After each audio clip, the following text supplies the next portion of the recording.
बिस्मिल्लाहिर्रहमानिर्रहीम, अस्सलाम वालेकुम। कैपिटल टॉक में खुशामदीद। आप जानते हैं कि पनामा केस में जो JIT है उसकी रिपोर्ट सुप्रीम कोर्ट में पेश कर दी गई है और उस रिपोर्ट के हवाले से अब बहुत से सवालात जो हैं वो ज़ेर बहस हैं।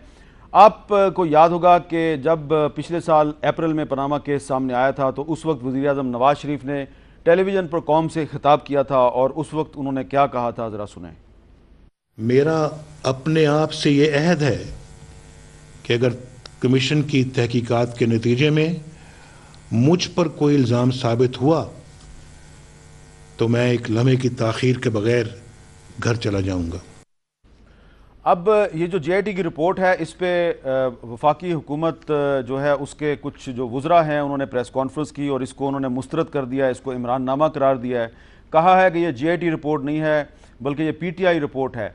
लेकिन ये जो JIT रिपोर्ट है इसकी जो समरी ऑफ द इन्वेस्टिगेशंस है इसमें यह कहा गया है कि जी वज़ीर आज़म नवाज शरीफ साहब की एक Jebel Ali free zone authority UAE में उनकी एक ऑफशोर कंपनी जो है उसकी चेयरमैनशिप साबित हो गई है और मरियम नवाज शरीफ साहबा की भी कंपनियां जो हैं वो साबित हो गई हैं, वो बेनिफिशियल ओनर हैं। इसके अलावा भी बहुत सी तफसीलात हैं जो UAE गवर्नमेंट की मिनिस्ट्री ऑफ जस्टिस है उसने JIT को एक लेटर लिखा है जिसमें यह बताया है कि जो मनी ट्रेल के हवाले से तारिक शफ़ी साहब ने JIT के सामने दावे किए थे उनको भी गलत साबित कर दिया गया। तो क्या अब वज़ीर आज़म नवाज शरीफ इस्तीफ़ा देंगे या नहीं देंगे और क्या सूरत हाल बनेगी, इस पर गुफ्तगू करने के लिए हमारे साथ मौजूद हैं जनाब एजाजुल हक साहब, मुस्लिम लीग ज़िया के सरबराह हैं, रुकन कौमी असम्बली हैं, हुकूमत के इत्तेहादी भी हैं, जनाब तलाल चौधरी साहब किसी तारुफ के मोहताज नहीं, और जनाब अहमद अवैस साहब लाहौर हाई कोर्ट बार के साबिक सदर, वो लाहौर में हमारे साथ मौजूद हैं। सबसे पहले मैं आपसे जानना चाहूँगा एजाजुल हक साहब कि आपने भी कुछ चीज़ें देखी हैं, आपका क्या ख्याल है कि अब वज़ीर आज़म नवाज शरीफ को वज़ारत उज़्मा से इस्तीफ़ा देना चाहिए या नहीं देना चाहिए? देखिए, अभी ये सारी चीज़ें कहना थोड़ा जल्दबाजी में बात करें, लोग बहुत एक्साइटेड हो गए एकदम रिपोर्ट आने के बाद, और इसको अब हुकूमत के पास ऑप्शंस क्या हैं लीगली उसको वो देखेंगे और मेरा ख्याल है कि वो सुप्रीम कोर्ट में जाएंगे और जैसे कि अभी उनके वज़रा ने कहा इसको मुस्तरद करेंगे। मैंने जो रिपोर्ट देखी है थोड़ी बहुत और जो देखा है सारा, इसमें जो बेस किया उन्होंने अपनी एनालिसिस जो है ना, वो अकाउंटेबिलिटी का जो कानून है उसका आर्टिकल 14C, जिसमें कि the onus is on the respondent to, जो कि प्रूव करे कि जी मेरे पास नहीं है, और कानून शहादत का जो 1984 का कानून 122 और 117, इस पे बेस करके उन्होंने कहा कि ये जो उनकी कंक्लूजन आई है कि इसके मुताबिक हमारे पास अब और ये उनके पास सारी इन्फॉर्मेशन है, रिपोर्ट में भी आ गई कि जो लोग हमारे पास पेश हुए हैं वो ये साबित नहीं कर सके मनी ट्रेल को। बेसिकली सारी गेम तो मनी ट्रेल की है ना। अब ये इतनी पुरानी मनी ट्रेल है, कोई 2006 से शुरू कर रहा है, कोई 1993 से शुरू कर रहा है। अब इस ट्रेल को मतलब कहाँ से पकड़ा जाए और कहाँ लेकर जाया जाए ये बड़ा मुश्किल है। लेकिन इसमें जो जैसे कि आपने जिक्र किया, यानी जो जिन चीज़ों का हमने मुशाहिदा किया वो उसमें एक वो UAE के जस्टिस डिपार्टमेंट का ख़त भी है जो कि तारिक शफ़ी साहब के मामलात को कर रहा है वो। तो इसमें मेरे ख्याल में ये ख्वाहिशात तो बहुत से लोगों की हैं, मतलब इस वक्त अगर आप इमरान ख़ान को देखें तो वो तो हुकूमत ख़त्म करके आज रात को सोएंगे, और अगर आप हुकूमत की बात सुने तो वो कह रहे हैं कि जी हम तो इसको JIT की रिपोर्ट को ही मुस्तरद कर देते हैं। मैं ये समझता हूँ कि सारी मतलब इनिशियली जो गलतियाँ की हैं ना, अब उसका सारा खमियाजा हम भुगत रहे हैं। इनिशियली जो की हमने हुकूमत ने की, मतलब हुकूमत का भी कह सकते हैं ये कि कोई ज़रूरत नहीं थी सुप्रीम कोर्ट को लिखने की कि जनाब आप कमीशन बनाएं। जब ये बात चल रही थी कि पार्लियामेंट के कमीशन एक बनाते हैं, पार्लियामेंट्री कमेटी बनाते हैं, और उसके बाद फिर जो मेरे ख्याल में बच्चों को हुसैन नवाज़, हसन नवाज़ को मैं समझता हूँ कि TV पे जाकर जस्टिफिकेशन देने की ज़रूरत नहीं थी, इंतज़ार करना चाहिए था। यानी ख़ुद जाकर जब उन्होंने कह दिया ना कि ये चीज़ें हमारी हैं तो फिर मुश्किल ज़्यादा पेश आ गई इसमें। अब देखना यह है कि हुकूमत के पास लीगली क्या ऑप्शन है, कि क्या वो सुप्रीम कोर्ट में, अब आज रिपोर्ट तो उनके पास आ गई है, अब उनको मिल जाएगी, और क्या वो सुप्रीम कोर्ट में जाके इस रिपोर्ट के ख़िलाफ़ जो उनके मामलात हैं उसको रख सकते हैं कि नहीं रख सकते हैं। और मैं नहीं समझता कि इतनी जल्दी कोई वज़ीर आज़म इस्तीफ़ा देने वाले हैं या अच्छा ये बताएं, दे देना चाहिए। आप ये बताएं कि आपने 90 की सियासी तब्दीली भी देखी, 93 की सियासी तब्दीली भी देखी, 97 की भी देखी, 99 की भी देखी। अब कहा जा रहा है कि जी साजिश हो रही है वज़ीर आज़म के ख़िलाफ़ और इनडायरेक्टली जुडिशरी और फ़ौज की भी बात हो रही है। तलाल चौधरी साहब बैठे हैं, उन्होंने कराची में कहा जी कि जिस तरह जनरल ज़िया उल हक़ के ज़माने में जुल्फ़िकार अली भुट्टो को अदालत के ज़रिए कत्ल किया गया, अब नवाज शरीफ का भी सियासी कत्ल करने की कोशिश हो रही है। एजाज़ुल हक़ साहब के ख्याल में क्या नवाज शरीफ साहब के खिलाफ कुछ साजिश हो रही है और वही स्क्रिप्ट राइटर है जो कि ज़िया उल हक़ के दौर में था स्क्रिप्ट राइटर? देखिए, एक दो चीज़ें इसमें बड़ी अजीब व गरीब आई हैं कि मुस्लिम लीग नून पीपल्स पार्टी की आप कह लें कि जी वो ज़ुबान बन गई है, यानी पीपल्स पार्टी के ये नुमाइंदे या नुमाइंदे कह लें या कर लें। मतलब इस केस में मसूद महमूद का नाम लाना या फिर उसका रेफरेंस देना कि वो मतलब भुट्टो साहब के ख़िलाफ़ एक और केस था, उसके बाद यूसुफ रज़ा गिलानी के पर एक और केस था, और इन तीनों केसों का मैं नहीं समझता कि इसका कोई आपस में ऐसा है कि जनाब यूसुफ रज़ा गिलानी के ख़िलाफ़ भी कोई साजिश हो रही थी। साजिश हुआ करती थी 90s में, 93 में, 99 में साजिश हुई और हमने उसको प्रेडिक्ट किया। आप हामिद मीर साहब इसके गवाह हैं कि मैंने आपको बताया कि जनाब ये मामलात होने वाले हैं, हुकूमत जाने वाली है। नवाज शरीफ साहब को 6 या 5 सितंबर 1999 को 55 मिनट साथ बैठकर उनके और इस बात की वो गवाही भी देंगे कि मैंने उनको बताया था कि जी मामलात आपके फ़ौज के साथ ख़राब हो गए और इनको आप ठीक करें। इस बात के मुशाहिद हुसैन साहब भी गवाह हैं और परवेज़ रशीद साहब भी गवाह हैं। ठीक है कि हमारी स्कर्दू में भी बड़ी लंबी गुफ्तगू हुई थी इस बारे में, तो मालूम हो रहा था कि ये चीज़ें हो रही हैं। आज मैं समझता हूँ कि फ़ौज की तरफ से तो इस वक्त ज़ीरो, मैं कहता हूँ कि कोई साजिश की कि दूर दूर तक कोई ख़बर नहीं है या कोई इस किस्म की बात नहीं आ रही। सुप्रीम कोर्ट को इनसे हुकूमत से कोई ऐसी मुझे नहीं नज़र आ रहा कि ऐसी मुखालफत हो या वहाँ पर कोई लोग बैठे हों। हुकूमत को ये भी चाहिए था कि जब JIT के बारे में अब जो इनके रिजर्वेशंस हैं वो कुछ शुरू में भी थे तो उसी वक्त कहते जी हमें ये कबूल नहीं है, तो मैं समझता हूँ कि मामलात बहुत बेहतर हो जाते। या सुप्रीम कोर्ट ने वो जो मुस्तरद कर दी थी इनकी जो पटिशन इन्होंने दी थी और कि हमें जी फ़लाँ चीज़ पे एतराज़ है और हमारी ये चीज़ें जो हैं हुसैन नवाज साहब की तरफ से गई थी वो, तो जब उसको मुस्तरद किया था उस वक्त हुकूमत को चाहिए था कि कहते जी कि हम नहीं मानते इसको। ठीक है, तो एक डिफरेंट तो ये जो अदलिया और फौज से मुहाजरे की पॉलिसी है इस पे आप क्या कहेंगे? मैं बड़ा समझता हूँ कि बयानात में जो इतना खींचा गया जो निहाल हाशमी साहब ने आज भुगत लिया। मेरे भाई तलाल चौधरी साहब भी बहुत ज़्यादा एग्रेसिव इस मामले में थे। अपनी अपनी पॉलिटिकल स्ट्रेटजी होती है, लेकिन पॉलिटिकल स्ट्रेटजी का मतलब ये कि आपने अगर एग्रेसिव होना है तो टाइमली एग्रेसिव हो, यानी जब मामलात आपके थोड़े से ख़राब हो जाएं उस वक्त एग्रेसिव होने का फिर वो इम्पैक्ट नहीं बनता जो इम्पैक्ट बनना चाहिए था। अच्छा अहमद अवैस साहब, आपकी मैं राय लेना चाहता हूँ कि JIT की रिपोर्ट जो है इसमें बहुत सी चीज़ें हैं। UAE की जस्टिस मिनिस्ट्री ने भी जो मनी ट्रेल है उसके बारे में शरीफ फैमिली के जो दावे थे उनको गलत साबित कर दिया है। समरी ऑफ इन्वेस्टिगेशन में वज़ीर आज़म पाकिस्तान नवाज शरीफ साहब को चेयरमैन दिखाया गया है एक ऑफशोर कंपनी का, मरियम नवाज साहबा भी बेनिफिशियल ओनर हैं। तो अब आप क्या कहेंगे कि जो सुप्रीम कोर्ट ऑफ पाकिस्तान है वो कितना अरसा लगाएगी इस केस में कोई फैसला करने में और क्या फैसला हो सकता है? देखिए, मेरे ख्याल में अब रिपोर्ट तो क्योंकि सामने आ चुकी है और ओपन भी कर दी गई है, अब इसके ऊपर ये पढ़ लेंगे तो दोनों पार्टी जो हैं कोई इनको एतराज़ात हैं तो ये भी शायद वहाँ पे दाखिल कर दें।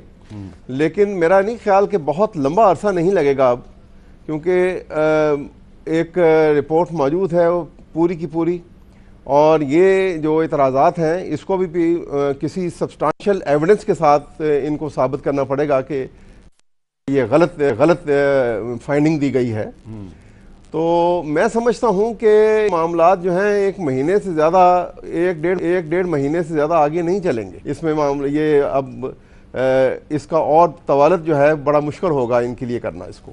अच्छा, और दूसरी बात यह है कि सूरत हाल एक ऐसी बन गई है क्योंकि ये जो JIT है ना, इसको कमीशन की रिपोर्ट से आप मवाजना नहीं कर सकते। ये it's not a report of commission जी। JIT जो है ये एक इन्वेस्टिगेटिंग एजेंसी जो है, जॉइंट इन्वेस्टिगेशन टीम है और ये उसकी रिपोर्ट है। और ये तो अदालत ने अपने इबाहम को, अपनी कन्फ्यूजन को, जो सवालात उठाए थे उनको मज़ीद क्लैरिटी के लिए उन्होंने ये JIT बनाई थी कि ये उसको टाइम भी दिया, इनको एक अपॉर्चुनिटी दी थी। नवाज शरीफ की फैमिली को एक बहुत बड़ी ग्रेट अपॉर्चुनिटी दी गई थी कि वो अपनी मामलात को अगर एविडेंस लाकर मुकम्मल तौर पे अपनी पोजीशन को क्लियर कर सकते हैं तो उनको ये मौका मिला। और ये अलग बात है कि कोर्ट से मुतरश्शे है कि ये उस अपनी कोई ऐसी सब्सटेंशियल एविडेंस ला के अपने मामलात को क्लियर नहीं कर सके और वो ट्रेल को जिस तरह से चाहिए था और उसमें जो उन्होंने एविडेंस कलेक्ट की है जैसे आपने यूएई का बताया है, तो ये सारी सूरत हाल जो है मैं समझता हूँ कि बड़ी डिफ़िकल्ट पोजीशन में इस वक्त जो है हुकूमत और बिलखसूस नवाज शरीफ फैमिली जो है वो आ चुकी है जी। और सुप्रीम कोर्ट जो है वो इसी के मुताबिक उन्होंने आगे फैसला जो है वो कर देना है और एक लंबा अरसा नहीं आएगा इसके अंदर। और मेरे ख्याल में ऑप्शंस भी बहुत कटेल हो चुकी हैं, ठीक, बहुत कम ऑप्शन जो होंगी इनके पास मौजूद होंगी। अच्छा तलाल चौधरी साहब, ये जो जिक्र किया अहमद अवैस साहब ने यूएई की जस्टिस मिनिस्ट्री की का जो ख़त है जो कि जस्टिस अब्दुर्रहमान मुराद अल बलूशी की एक्चुअली रिपोर्ट है जो जस्टिस मिनिस्ट्री ने भेजी है, और उसमें जो तारिक शफी साहब ने जो मनी ट्रेल बताई है वो सारी की सारी इन्होंने नेगेट कर दिया है। सिर्फ उन्होंने ये कहा कि हाँ बीसीसीआई के ये डिफ़ॉल्टर बने थे, इनको जुर्माना हुआ था, बाकी सारी बातें इन्होंने गलत साबित कर दी हैं। तो अब ये क्या मैं आपसे पूछना चाह रहा हूँ बड़े एहतराम के साथ कि क्या यूएई की जस्टिस है उसने भी कोई साजिश की है आपकी हुकूमत के ख़िलाफ़, या वो भी किसी बैनुल अक़वामी साजिश का हिस्सा है? बिस्मिल्लाहिर्रहमानिर्रहीम। मीर साहब, एक तो इसके तमाम कागजात जो हैं और एक एक चीज़ जो है वो अगर ये इस चीज़ पर पूरा उतरता हुआ उन सवालात के जवाब पर जो ये रिपोर्ट है, अगर ये रेफरेंस बना, अगर इस वजह से जब सुप्रीम कोर्ट फैसला करेगी तो उसके बाद फिर देखा जाएगा कि ट्रायल में ये चीज़ें क्या पूरी उतरती हैं या नहीं है, या ये जो लिखा गया है ये कितना ठीक है, किसने कहा है।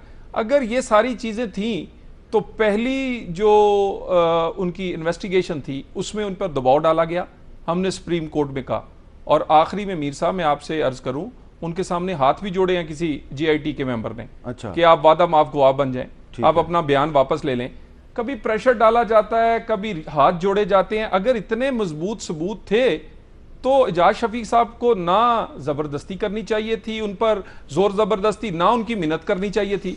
गुजारिश में हमारी ये है, नहीं ये तो तारिक शफी साहब की जब स्टेटमेंट रिकॉर्ड हो गई, हाँ, उसके बाद फिर जेआईटी ने एक खत लिखा यूएई की गवर्नमेंट को और पूछा जी कि तारिक शफी साहब ने ये दावे किए हैं, क्या ये दुरुस्त हैं? उन्होंने कहा नहीं, गलत है। मैं उसी पे कह रहा हूं कि इतने मजबूत उनके पास अगर सबूत थे तो उन्हें तो उनके मिन्नत नहीं करनी चाहिए थी, हाथ नहीं जोड़ने चाहिए थे कि आप वादा माफ गवाह बन जाएं, आप अपना बयान वापस ले लें, आप फलाना। देखिए, गुजारिश ये है, ये तमाम की तमाम चीजें 13 सवालों के जवाब नहीं है।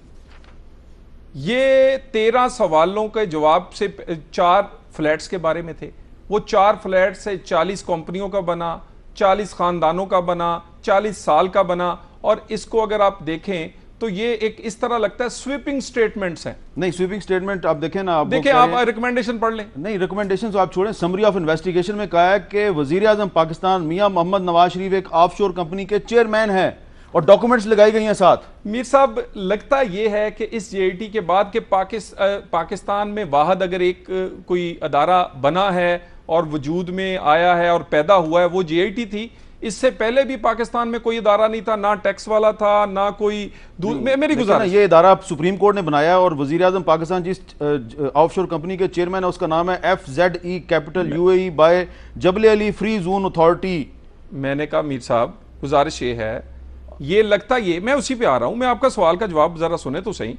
यानी लगता यह है कि ये पाकिस्तान में अचानक से ये कोई खानदान आया जिसका बिजनेस शुरू हुआ, ना कभी इनकम टैक्स का नोटिस आया, ना वेल्थ टैक्स का नोटिस आया, ना उनकी रिकंसिलिएट करवाए गए एसेट्स और आमदन। मेरी बात सुने, ये जो कंपनी है इसका जिक्र नहीं ना किया। मैं अब बात सुन लेना, गुजारिश। दुनिया में सारे के सारे सोए हुए लोग हैं, यानी यूके में भी ना मनी लॉन्ड्रिंग वाला कोई जाग रहा था, ना टैक्स एविजन वाला कोई जाग रहा था, ना यूएई में कोई जाग रहा था। अचानक से एक जेआईटी इस दुनिया में आई और उसने आकर ये सारे इंकशाफात किए। पाकिस्तान में नहीं, 4 मुमालिक की तमाम उन अदारों को चैलेंज किया गया है कि आप सोए हुए हैं। और मेरी गुजारिश ये है, ये अगर इस पे, अच्छा चलें, इस पे मैं जादुल हक साहब आपसे बात कर लेता हूं कि ये जो यूएई की जस्टिस मिनिस्ट्री का खत है, इसमें उन्होंने कहा कि हमने अपने कस्टम डिपार्टमेंट से चेक किया, अपने सेंट्रल बैंक से चेक किया है, अपनी अदालतों से चेक किया है और ख़ुद उन्होंने अपनी गवर्नमेंट के तमाम डिपार्टमेंट से चेक किया, एक जज साहब की ड्यूटी लगाई है और उन्होंने कहा जी कि हमें इन्होंने जो दावे किए हैं इसका कोई रिकॉर्ड नहीं मिला। और 2016 का भी इसमें उन्होंने चेक किया है, 2002 का भी चेक किया है, 1980 का भी चेक किया है, 1978 का भी किया है। अब इस पे आप क्या इसको किस तरह डिफेंड करेंगे, इसके बावजूद अगर आप कहेंगे ये इमरान नामा है या ये पीटीआई नामा है? देखिए, ये जो रिपोर्ट है उन्होंने तो वो जो उनके पास रिकॉर्ड है उसके मुताबिक दी होगी। मैं यूएई जस्टिस डिपार्टमेंट को तो चैलेंज नहीं कर सकता यहाँ बैठकर कि उन्होंने क्यों ये रिपोर्ट दी है और क्या क्या सवालात उनसे किए गए थे। लेकिन इसकी इन तमाम चीज़ों की, यही मैं कह रहा हूँ कि अब इन तमाम चीज़ों की, जैसे कि अहमद अवैस साहब ने भी कहा कि हुकूमत जब जाएगी सुप्रीम कोर्ट ये रिपोर्ट मिलने के बाद, और ये तमाम चीज़ों को जब वो अपने एतराज़ात उठाएंगे जी कि JIT से हमें ये एतराज़ात हैं, अब तो फिर वो साथ उनको ये बताना पड़ेगा जी कि ये जो रिपोर्ट आपने मंगवाई है इसमें हमें ये एतराज़ात हैं और हमारे पास तो ये रिकॉर्ड है, ये इन्होंने गलत बताया। और तो कोई इसको साबित कर नहीं सकता। और ये जो डॉक्यूमेंट्स हैं कि वज़ीर आज़म नवाज शरीफ खुद चेयरमैन है एक ऑफशोर कंपनी के। देखिए, ये बात इतनी कोई अहम मैं इसलिए नहीं समझता अच्छा कि अभी इस ऑफशोर कंपनी का हमें पता नहीं इसके नीचे कोई एसेट्स भी हैं कि नहीं, ये भी नहीं पता कि उन्होंने कब बनाई है। हो सकता है कि जब वो डॉक्यूमेंट सारे लगाए हैं वैसे इसमें। अच्छा, लगाए हैं तो हमने तो नहीं देखे ना। एक ब्रेक लेनी है जी, ब्रेक के बाद दोबारा मिलते हैं।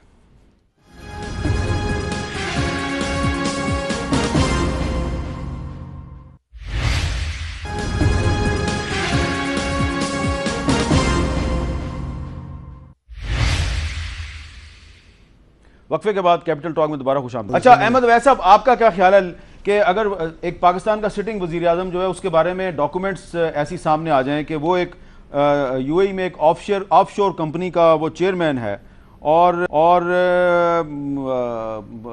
डॉक्यूमेंट्स भी मौजूद हैं, तो फिर उस पर आपका क्या ख्याल है, उस पर क्या हो सकता है? देखिए ना, बड़ा वाज़ेह है कि कंसीलमेंट ऑफ फैक्ट है। डिक्लेरेशन जो नॉमिनेशन पेपर के साथ दिए जाते हैं उसकी कंसीलमेंट है, रॉन्ग एफिडेविट है और फॉल्स डिक्लेरेशन है। और आर्टिकल 62-63 आपको मालूम है कि वो अप्लाई करेगा डायरेक्टली। और इसी बेस के ऊपर आपने देखा कि 2 जज साहिबान ने तो इनको डिस्क्वालीफाई किया और स्टेप डाउन का जो कहा है कि ये हो जाना चाहिए और इनको डिस्क्वालीफाई होते हैं on the touch tone of article 62 and 63।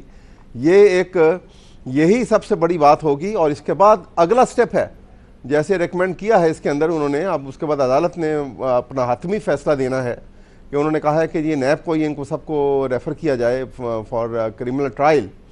लेकिन ये उनका कंसीलमेंट जो है अपने डिक्लेरेशन के अंदर ना देना, फॉल्स एफिडेविट देना इस और अपनी तमाम 3 तकारीर में उन्होंने कहीं इसका जिक्र नहीं किया है।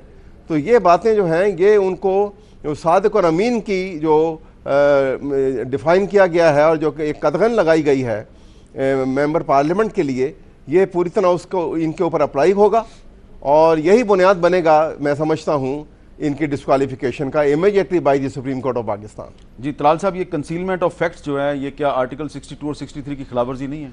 देखिए, बिल्कुल, अगर कंसीलमेंट साबित हो जाती है, कंसीलमेंट आज तक तो साबित ना हुई, कंसीलमेंट अगर साबित हो जाती, ये तो पता ही आप चला ना। मैंने कहा जी अगर कंसीलमेंट साबित हो जाती तो इलेक्शन प्राइम मिनिस्टर लड़के आए हैं, प्राइम मिनिस्टर के वहां कागजात चैलेंज किए जा सकते थे, बाद में रिट की जा सकती थी। और अगर अब भी साबित हो जाए मीर साहब, हम तो कहते हैं साबित होना शक की बुनियाद पर, वहम की बुनियाद पर और बगैर किसी सबूत के ये काम नहीं होना चाहिए। हम तो इसी की जंग लड़ रहे हैं और हम समझते हैं कि प्राइम मिनिस्टर के कागजात आज के नहीं, वो जब से सियासत में है, एक दफा कोई ऐसा डिक्लेरेशन नहीं दी, 2 दफा नहीं दी, दर्जनों दफा दी हैं। नॉमिनेशन पेपर पढ़े हैं, इनकम टैक्स डॉक्यूमेंट्स पढ़े हैं, उनको जोड़ लें। अगर उनमें कोई चीज निकलती है, वही नोटिस तो मुशर्रफ ने नहीं दिया था कि भी आपकी कोई चीज निकली है आपके फाइनेंशियल मामलात में, उसे भी आखिरकार वो कोई त्यारा ढूंढना पड़े था क्या कहते हैं जेल भेजने के लिए। और आपका क्या ख्याल था कि उस वक्त तो वकील भी अपने थे, जज भी अपने थे, आज तो अदलिया आज़ाद है। चलें, अब तो अदलिया आज़ाद है तो उसका एक इम्तिहान ये भी है कि परवेज़ मुशर्रफ का एहतसाब होता है या नहीं होता। लेकिन एक और बहुत अहम सवाल है, वो मैं जाजुल हक साहब से पूछूंगा पिछले हफ्ते हमारे इस प्रोग्राम में जियो न्यूज़ के लाहौर के ब्यूरो चीफ रईस अंसारी साहब ने बताया था कि SCCP के चेयरमैन जफर हिजाजी के खिलाफ मुकदमा हो सकता है फोर्जरी का और रिकॉर्ड टेम्परिंग का, और आज सुप्रीम कोर्ट ने यह हुक्म दे दिया है। रईस अंसारी साहब ने हमें क्या बताया था, जरा सुने। हमारे सोर्स ये कहते हैं कि जो चेयरमैन जफर हिजाजी हैं वो इसमें मुलजिम बन सकते हैं, इसमें मुकदमा दर्ज होगा और कानून के मुताबिक फिर गिरफ्तारी भी अमल में लाई जा सकती है। अच्छा, अब ये बात जो है ये आज कंफर्म हो गई और उनके खिलाफ मुकदमा दर्ज हो गया। अब इजाजुल हक साहब, इस पे ये बताएं कि SCCP का जो चेयरमैन है उसके बारे में FIA जो कि इंटीरियर मिनिस्ट्री के अंडर है, इंटीरियर मिनिस्ट्री के अंडर है, पिंडी वालों के अंडर नहीं है, बिल्कुल चौधरी निसार साहब के अंडर है। तो FIA ने कहा इन्होंने टेम्परिंग की है और इन पे मुकदमा दर्ज होना चाहिए, और आज सुप्रीम कोर्ट ने मुकदमा दर्ज करने का हुक्म दे दिया है। अब जफर हिजाजी साहब जो हैं उन पे मुकदमा आज दर्ज हो गया है, अब इसका जिम्मेदार कौन है? देखिए, ये तो अब जफर हिजाजी साहब बताएंगे जब इंटरोगेशन होगी उनकी, तो लाजिम जाहिर बात है उन्होंने रिकॉर्ड टेम्पर किया तो किसी को बचाने के लिए किया ना। नहीं, रिकॉर्ड टेम्पर देखिए इसका मैंने थोड़ा सा मुशाहिदा किया है इस मामले का कि 2013 या 14 में ऑर्डर हुआ था कि क्लोज़ कर दें, लेकिन किया नहीं गया था। तो फिर एक दिन ख्याल आया कि जब ये मेरे ख्याल में JIT बनी या उससे पहले या उसके बाद में, कि ये तो हमने क्लोज़ कर दिया था केस लेकिन इसको ऑफिशियली क्लोज़ नहीं किया। तो फिर वो बैक डेटेड करने की कोशिश की उन्होंने। अब ये तो बातें मैं जो सुनी सुनाई या पढ़ी पढ़ाई कर रहा हूँ, इसका मुझे पता नहीं है, लेकिन ये बहुत मैं समझता हूँ बहुत बड़ा जुर्म है, और ख़ास तौर पे उस अदारे का जिस अदारे पर आप इन्हिसार कर रहे हैं अपनी सारी बेसिकली इकनॉमिक कंट्रोल बेसिकली उधर SCCP के थ्रू होता है। तो अगर वो अदारा इस किस्म के काम करेगा तो फिर मतलब उसका। अच्छा, अहमद अवैस साहब इस पे क्या कहेंगे? आपके SCCP का चेयरमैन जो है उसके खिलाफ आज मुकदमा दर्ज हो गया सुप्रीम कोर्ट के हुक्म पर, तो क्या कम से कम इस वक्त जो वजीर खजाना साहब हैं, क्या उन पर यह इखलाकी दबाव नहीं है कि कम से कम वही इस्तीफा दे दें? जी, इखलाकी दबाव तो बहुत से लोगों पर है, लेकिन यहाँ पे इस बात की, इन एथिक्स की तो कोई पाबंदी करता भी नहीं है, और ऐसा सब लगता है कि सब के सब जो है वो चीखने घड़े ही हैं। लेकिन आपको ये बात जैसे अभी की गई है कि ये जो उन्होंने टेम्परिंग की है ये किसके लिए की है? को अपने लिए तो नहीं की है, इसका बेनिफिशरी कौन है? लिहाजा जो बेनिफिशरी है इसका मतलब ये है कि उन्हीं की ईमान के ऊपर ये की गई है, ये काम करवाया गया है। तो ये सुप्रीम कोर्ट जो है अल्टीमेटली इस बात का भी नोटिस लिया जाएगा, आपको ऐसा महसूस होता है इन तमाम बातों से, और इसके असरात पड़ेंगे इसके केस के फैसले के ऊपर भी, कि इन दी डिस्पेंसेशन ऑफ जस्टिस, और उसके रास्ते में जो रुकावटें की गई हैं टेम्परिंग करके, और जो अंदाज यहाँ पे अपनाए गए हैं, जिस अंदाज में बड़ी सख्त किस्म के एलिगेशन और जो तकारीर में जो अल्फाज इस्तेमाल किए हैं सुप्रीम कोर्ट के मुतालिक और फौज, दो एक बड़े इंस्टीट्यूशन बाकी बचे हैं ना जी, इन दोनों इंस्टीट्यूशन के ऊपर एक जिस तरीके से हमले हो रहे हैं, तो ये बड़ी डेंजरस सूरत हाल है जो पैदा की जा रही है। अच्छा, अब इस पे और ये इनको इसका अदराक होना चाहिए कि ये they are those who are doing it, they are playing with fire. अच्छा, डेंजरस सूरत हाल पैदा हो रही है। तलाल चौधरी साहब, आपने ये कहा कि जिस तरह जनरल ज़ियाउल हक के दौर में जुल्फ़िकार अली भुट्टो को सियासी तौर किया गया, उसी तरह नवाज शरीफ साहब की कत्ल करने की कोशिश हो रही है। और आसिफ करमानी साहब जो हैं उन्होंने भी 5 जुलाई को जब मरियम नवाज साहबा की पेशी थी JIT में, तो उन्होंने भी अपनी गुफ्तगू का आगाज़ किया कि आज बहुत एक तारीख दिन है और 5 जुलाई को मार्शल लॉ लगा था। तो बहुत से लोग जो हैं वो उनसे इत्तेफाक करते हैं, लेकिन मुस्लिम लीग नून के पास क्या अखलाकी जवाज़ है 5 जुलाई के मार्शल लॉ की मुखालफत का, जब जनरल ज़ियाउल हक की बरसी के मौका पे नवाज शरीफ साहब कहते रहे हैं कि उनका मिशन मेरा मिशन है, और जनरल ज़ियाउल हक का बेटा जो है वो आपका इत्तेहादी और इस वक्त भी आपके साथ बैठा हुआ है। पहले तो आप इनको कहना कि जी आप हम आपके इत्तेहादी नहीं रहना चाहते, इनको निकाल दें आप अपने इत्तेहाद से, फिर आप इनके वालिद की मजम्मत करें, लेकिन आपने इनको साथ भी रखा हुआ है और इनके वालिद की मजम्मत भी कर रहे हैं। देखिए, एक तो आपने अच्छा किया, मैं इसको एक्सप्लेन करता हूं कि मैंने क्यों ये रेफरेंस दिया था। हाँ। मैं क्योंकि खुद कानून का तालिब इल्म हूं, तो मैंने ये रेफरेंस इसलिए दिया कि हमारी अदालतों ने भी कभी भुट्टो केस का दोबारा रेफरेंस दे के कोई फैसला नहीं किया, क्योंकि उनका ट्रायल जो था वो हाई कोर्ट में हुआ था और वो निचली कोर्ट में नहीं हुआ था, तो उसके बाद ना कभी उसका रेफरेंस दिया गया। अगर वो इतना बड़ा अच्छा फैसला होता तो उसके रेफरेंस पे कई फैसले होते। मैंने इसीलिए कहा कि इस तरह का कोई फैसला, जिसे जैसे JIT की रिपोर्ट आई है, देखिए जो कोर्ट्स हैं वो फैसला करती हैं जो नीचे से फैक्ट्स आते हैं। हमने JIT पे क्यों तराज उठाया कि इसने फैक्ट्स इकट्ठे करके देने हैं, ये मुतनाज़े है। लेकिन आजकल मुस्लिम लीग नून के बहुत से लीडर जुल्फकार अली भुट्टो को और नवाज शरीफ को कंपेयर करते हैं, ये किस तरह कर सकते हैं आप कंपेयर? देखिए, एक तो पाकिस्तान में बहुत सारी चीजें नून लीग ने भी सीखी हैं आहिस्ता आहिस्ता, और हर एक ने सीखा है, और टाइम टू टाइम हमने से जो गलतियां हुई हैं उसका इजहार भी किया है, और हमने कहा है कि कई चीजें हमने माजी में गलत की हैं, मगर अब मुस्तकबिल में ऐसा नहीं होना चाहिए। मुस्तकबिल में भुट्टो नहीं बनना चाहिए, लेकिन एजाजुल हक तो अभी भी आपका इत्तेहादी है। मुस्तकबिल में मरियम नवाज के साथ बेनजीर भुट्टो जैसा सलूक नहीं होना चाहिए। मेरी एक और अब आप मरियम नवाज को बेनजीर भुट्टो से मिला रहे हैं। मैं अब डॉन लीग, अब आप मरियम नवाज को बेनजीर भुट्टो से मिला रहे हैं। मैं अब डॉन लीग्स पे आ रहा हूं। एक मिनट पहले मैं ये मसला क्लियर कर लूं। एजाजुल हक साहब वो कह रहे हैं जी हमने अपनी गलतियों से सबक सीखा है, आप उनके इत्तेहादी भी हैं, या वो आपको छोड़ दें या आप उनको छोड़ दें। मीर साहब खत्म करें इस कहानी को। मतलब देखेंगे आगे चल करके। ये कंट्राडिक्शन नहीं है, आपको क्या महसूस होता है? कॉन्ट्राडिक्शन नहीं है, ये मामलात बड़े अरसे से इस तरह चलते आ रहे हैं, और कई ऐसे बयानात हैं जिन पर इतराज़ भी है और करते भी रहते हैं, लेकिन कई लोग ऐसे जज्बात में आकर वो बातें कर देते हैं कि जो नहीं करनी चाहिए उन्हें। तो इस वक्त माहौल इतना ख़राब था।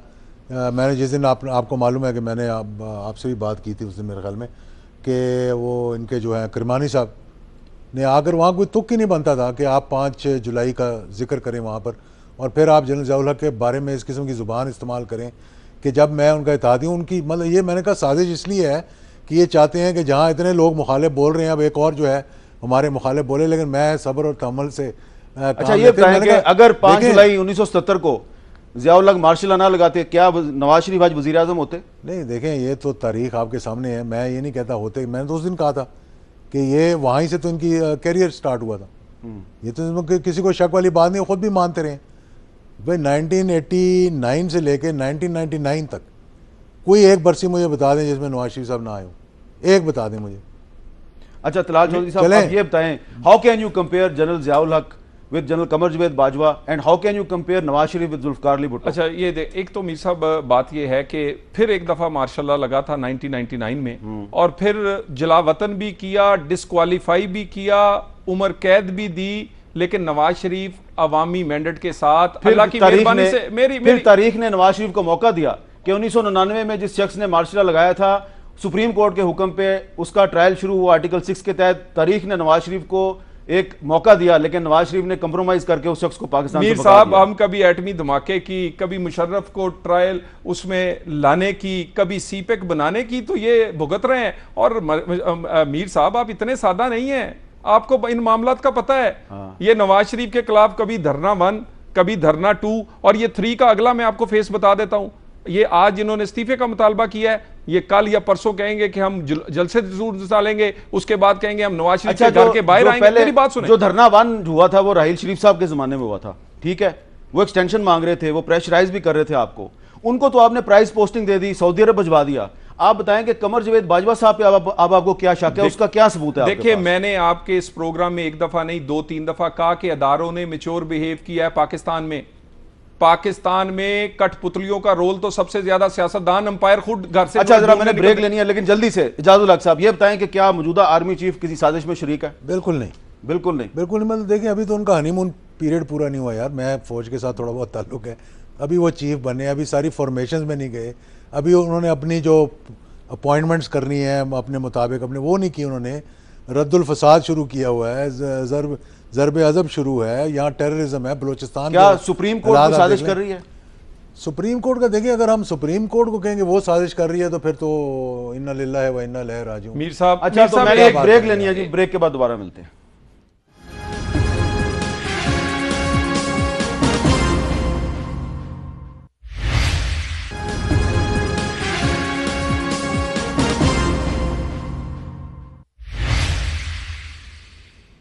वक्फे के बाद कैपिटल टॉक में दोबारा खुशामदीद जी। तलाल साहब आप कुछ कहना चाह रहे थे? देखिए एक तो आपने जो बड़ा खसूसी तौर पे सवाल पूछा, बिल्कुल अदारों के सरबरा वो कोई चीफ ऑफ आर्मी स्टाफ हो या इसी तरह चीफ जस्टिस हो, कभी किसी ने उनकी ज़ात के बारे में उनके बारे में ऐसा इजहार नहीं किया। लेकिन एक सोच एक नज़रिए की बात हम हमेशा करते हैं। और मीर साहब आपको मेरे से ज़्यादा पता है, आपके कॉलम पढ़ लें, आपकी अदारे की रिपोर्ट्स देख लें, आपके और कोलीग्स हैं उनके कॉलम्स पढ़ लें, आपके पास बहुत सारी इंफॉर्मेशन है। इस तरह की एक सोच यहां पर गर्दिश भी करती है और कभी कभी अपने हाथ भी दिखाने की कोशिश करती है। हम सिर्फ ये चाह रहे हैं कि इस मामले में भी इंसाफ होना चाहिए, इस मामले पे भी तमाम वही कानून लागू होने चाहिए जो किसी आम आदमी पर लागू होते हैं। नवाज शरीफ किसी स्पेशल कानून से खुसूसी वजूहात पे ट्रायल नहीं होना चाहिए, और क्योंकि आगे 2018 का इलेक्शन आ रहा है, अगर कोई सियासी लड़ाई है तो वो मैदान में होनी चाहिए। और हमसे हमारे मुखालफ वही हैं, आज वही स्पोक्समैन बने हुए हैं इस JIT के। जरा मीर साहब आप तो बताते रहते हैं, जो हमारे खिलाफ भी तो इन्हें अदालत की दरखास्तें देते हैं, ये वही बाबरवान, वही फुआद चौधरी और वही नईम बुखारी साहब हैं जिनके खतों पर और जिनके रेफरेंसों पर जो अदलिया है वो ट्रायल हुई है, और जिनके अभी भी ट्वीट्स और दूसरी चीजें हमारे पर तो किसी को शायबा भी नहीं, हमारे तो फेशियल एक्सप्रेशन भी आपके कैमरों में महफूज पड़े हैं। आज वो कहा दानियाल अजीज साहब ने कि परवेज मुशर्रफ साहब के दौर में जो नैब थी उसने पैट्रियट्स बनाए थे, तो दानियाल अजीज साहब खुद भी उस हुकूमत का हिस्सा थे और आप भी उस हुकूमत का हिस्सा थे। एजाजुल हक साहब, ये क्या हम क्यों कंपेयर करते हैं? हम जनरल ज़ियाउल हक का कंपैरिजन शुरू कर देते हैं जनरल कमर जवेद बाजवा से, हम जुल्फ़िकार अली भुट्टो का कंपैरिजन शुरू कर देते हैं नवाज शरीफ से, हम परवेज मुशर्रफ के दौर का कंपैरिजन आज की साजिशों से शुरू कर देते हैं। क्या ये हम सही करते हैं? देखिए, मैंने ये कहा था ना पहले भी, मेरे ख्याल में किसी प्रोग्राम में मैंने ये कहा था कि पाकिस्तान की तारीख कुछ इस किस्म की गुजरी है कि हर किसी कोई इन साजिशों के ज़रिए गुजरा है, जिसने जो हुकूमत में रहा है, चाहे वो पीपल्स पार्टी हो, चाहे वो PMLN हो। PTI अभी तक मतलब हुकूमत में नहीं आई, तो मैं नहीं कहता कि उनको अभी पता है कि वो साजिशों में मुलव्वस हैं कि नहीं है, वो और बात है। तो जब आप उन चीज़ों से गुजरते हैं तो आपको थोड़ा बहुत शक शुरू हो जाता है, पहली बात है। दूसरा, जो आपके गिर्द लोग होते हैं ना, वो आपको आके करीब होने के लिए, मैंने जो मेरा मुशाहिदा है पॉलिटिक्स का, वो करीब होने के लिए और डराना शुरू कर देते हैं कि मैं या कोई वो फलाना बंदा नहीं, वो फलाने से कार गया सी जी, फलाने बंदा उसने इससे फलाने से बात की थी जी, वो फलाना। कई दफ़ा मीर साहब ऐसा भी हो जाता है कि गलत फहमी की बुनियाद पर, मैं अब टाइम आपके पास इतना नहीं है जी, मैं आपको किस्सा बताया तो 1993 का, जब प्राइम मिनिस्टर नवाज शरीफ साहब के ख़िलाफ़ एक बड़ी मुहिम चल रही थी और वो इसी किस्म के हालात पैदा हो रहे थे, गुलाम इसाक साहब का, इनका फ़ौज कमर लगा कर गड़बड़ शड़बड़ थी। तो जतोई साहब का एक दिन मुझे फ़ोन आ गया कि जी मैंने मिलने आना है, तो वो मिलने के लिए आ गए मुझे। मैंने अपने मामू थे डॉक्टर बिशारत लाई, उनको ही बुला लिया। मैं बड़ी मिन्नतें करता रहा जतोई साहब की कि आप बड़े हैं, मैं आऊँगा। उन्होंने कहा काम मेरा है। अभी वो मुझे मिलने नहीं आए तो उससे पहले मोहतरम IB ने रिपोर्ट प्राइम मिनिस्टर को भिजवा दी थी कि ये एजाजुल हक जो है ये किसी साजिश में मुलव्वस हो रहा है। तो मुझे प्राइम मिनिस्टर साहब ने बुलवाया, जो मैं उनका वज़ीर भी था, मेरा उनके साथ ताल्लुक़ भी था, भाइयों वाला ताल्लुक़ था मतलब, और अब भी है। उन्होंने मुझे अपनी गाड़ी मैंने ड्राइव की, मेरे साथ बैठे, उन्होंने कहा कि यार देखो, मेरे अब स्टोरी सुना रहे हैं कि मेरे साथ इतनी साजिशें हुई, 86 में ये हुआ, फलाने में ये हुआ, तो मैं हमेशा सुरखरू हुआ हूँ, तो आप ज़रा एहतियात करें। मेरी समझ में नहीं आई बात क्या थी, बिल्कुल मुझे जतोई साहब का ख्याल भी नहीं आया। नेक्स्ट डे जब वो मिलने के लिए आए, 40-45 मिनट जब कोई गुफ्तगू नहीं की उन्होंने, चाय शाय पी और उठे जब, तो एक जेब से अर्जी निकाली कि मेरे भाई का मिडल ईस्ट हॉस्पिटल है, आप मिनिस्टर हैं लेबर के, तो अगर हो सके तो इनके जो बंदे हैं बाहर जाते हैं उनके हॉस्पिटल के थ्रू भिजवा देगा। 300 रुपया पर मतलब बाहर जाने वाले का जो चेकअप होता था वो उनको मिला करता था। तो मैंने आगे अगले दिन फिर बताया प्राइम मिनिस्टर साहब को। तो ये IB ने आपके और प्राइम मिनिस्टर के दरमियान गलतफहमी पैदा की। देखे ना, मतलब और क्या कुछ बताते होंगे। मैंने मतलब कोई साजिश नहीं, कोई अच्छा, बात नहीं। तो तलाल साहब आजकल इल्ज़ाम लगाया जा रहा है, बताया जाए वज़ीर-ए-आज़म हाउस के टेलीफोन कौन टेप करता है। कुछ लोग कहते हैं कि आजकल भी वज़ीर-ए-आज़म के हुक्म पे कुछ जजों के, सहाफ़ियों के, जर्नलों के फ़ोन टेप होते हैं।